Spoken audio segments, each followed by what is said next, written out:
Once again, go on Twitter, go on Reddit, go on Facebook, whatever social media you have. Today is the Hong Kong Esports European Qualifier, and we have MMA versus Jacko going on right now. Oops. Starting down here at the bottom right side of King Sejong Station, we have ESC's Jacko. Like I said, just it's a little bit of the patience. It's a big part of the patience right there that you really need to have as a player, because you know when you're playing on that type of playstyle, you're very all in, but you have a lot of damage output if you gather all of the units. Just think about it.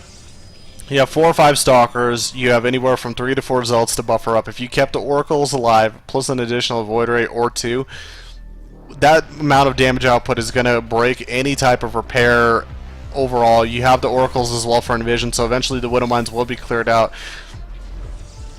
And eventually MMA would have to be backed up into his own main under his own mineral line, and to a certain point you can only trade as a Terran so much as well. You can only pull the SCVs to bail yourself out so many times. So there was a certain time and point where the reinforcements were not in the best position for MMA, but you know, just by leaking the units, once also, you know, the 3 Stalkers got trapped in, once he lost that Void Ray to the turret inside the main base, just little stuff like that, minor mistakes that I think prevented Jacko from getting the win.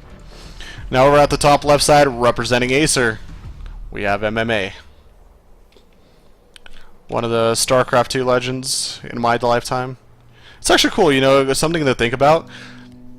You always hear like older people, well, yeah, not older people, but like the older generations and, you know, family talk about, I lived, you know, during the time of this athlete, you know, I lived in the time of Bo Jackson, I lived during the time of, you know, if you guys are old Green Bay fans like Bart Starr, if you guys are watch Barry Sanders, etc., you know, the Michael Jordans, the Patrick Ewings, I lived during those eras.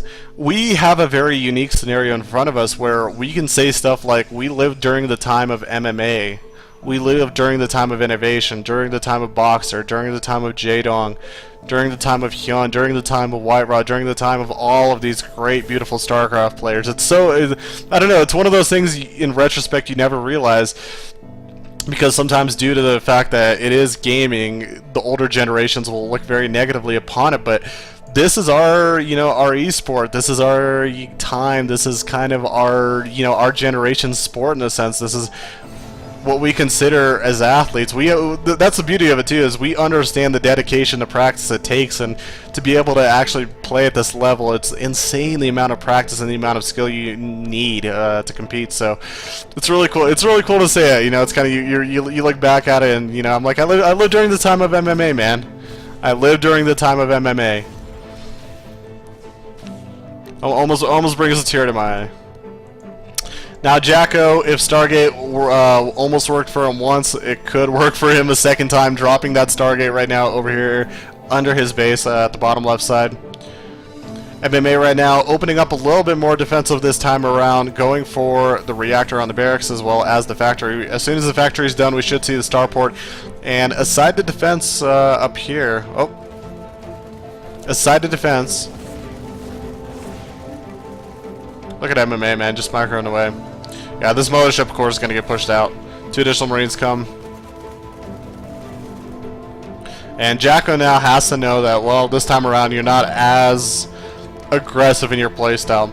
With the factory out, he's going to have Widow Mines a lot sooner. He has the potential for Widow Mine drops, so Jacko does have to make the decision right here. He knows that there's something else going on over here. He knows that there's no expand just yet, so if in fact